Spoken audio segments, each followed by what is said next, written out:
নতুন অনেক কিছু চাওয়ার থাকে, অনেক কিছু পাওয়ার থাকে। সেক্ষেত্রে আপনারাও কিন্তু নতুন, আমরাও কিন্তু নতুন। নতুনরাই যদি নতুনদের সাপোর্ট না করি, ভালোবাসা না দেই, সেক্ষেত্রে আমরা ভালো একটা পর্যায়ে যাইতে পারবো না।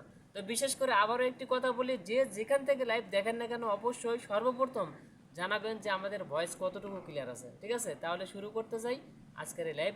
যেহেতু সময় শেষ হয়ে গেছে, দুপুরের টাইম। যাই হোক, যে যেখান থেকে লাইভটা দেখেন ইনশাল্লাহ দেখতে থাকেন।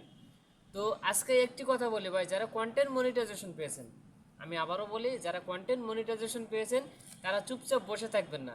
তাদের একটাই ধাপ, একটাই কথা, তারা যেন ঠিকমতো ভালো একটা পর্যায়ে যাইতে পারে। তো বড় ভাই আপনাকে কিছু বলতেছে স্বাধীন চন্দ্র রায়, ঠিক আছে, ওনার প্রতি আপনার কিছু বলার থাকলে বলেন। আমি তো আছি। ভাতিজা, আমি আপনার ওখানে যেতে চেয়েছিলাম, কিন্তু বাইরেইছি, কিন্তু যাইতে পারতেছি না বৃষ্টির কারণে।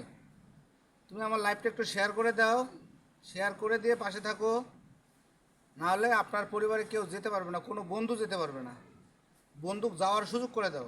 আচ্ছা ঠিক আছে, উনি লেখছে চালিয়ে যান, পাশে আছি, একদম ঠিক। আমাদের কথাগুলো ভয়েস কতটুকু ক্লিয়ার আছে একটু অবশ্যই জানাবেন। আমরা যেহেতু আমাদের ভয়েস শুনতে পাইতেছি না, অবশ্যই আপনারা যদি পাশে না থাকেন ভাই, তাহলে আমরা ভালো একটা পর্যায়ে যেতে পারবো না। আর আমাদের একটি কথা থাকবে, আমরা নতুনরা নতুনদের পাশে থাকবো, নতুনদের ভালোবাসা দেবো। আর আপনারা জানেন আমার একটা আইডিয়া আছে ভাইজান, একটু বলে দেন। আইডিটার নাম হলো মামা ভাগনা।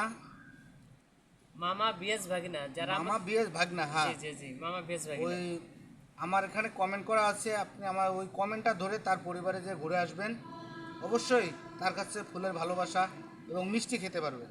অবশ্যই অবশ্যই। তো আমার সেটা যদি এমবি থাকতো তাহলে কিন্তু অবশ্যই আপনাদের। তা করে নেন, এমবিটা করা যায় না, টান দিয়ে। আচ্ছা ঠিক আছে, একটু ওয়েট করেন, আপনাদের কিছু কমেন্ট করব, ঠিক আছে, তাহলে আপনারা বুঝতে পারবেন। এই যে এটা হলো হটস্পট, ঠিক আছে। তোর এখানে চালু হয়ে গেছে।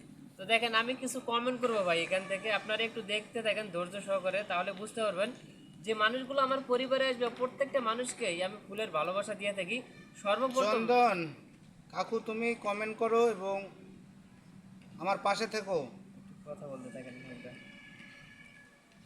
এই যে আমার প্রিয় জান এসেছে, প্রিয় ভাতিজা, তাকে আমি অনেক অনেক শ্রদ্ধা করি পাশে থাকার জন্য। বাবাজি, লাইভটা একটু শেয়ার করে দাও, সবাইকে দেখার সুযোগ করে দাও। আর আমার প্রিয় ভাতিজা, আপনিও লাইভটা একটু শেয়ার করে দিয়ে পাশে থাকেন, কারণ শেয়ার না করলে তো আপনার পরিবারে কেউ যেতে পারবে না। আর লাইভটার একটু ওয়াচিং বাড়িয়ে দাও। শেয়ার করলেই মিষ্টি খাওয়া পাবেন, এবং মিষ্টি মুখ সবারই হবে, সমস্যা নাই। শেয়ার করলেই মনে হয় যে মিষ্টি অবশ্যই খাওয়া যায়, এটা সবাই জানে। উনি কি কন্টেন্ট মনিটাইজেশন পেয়েছে? জি।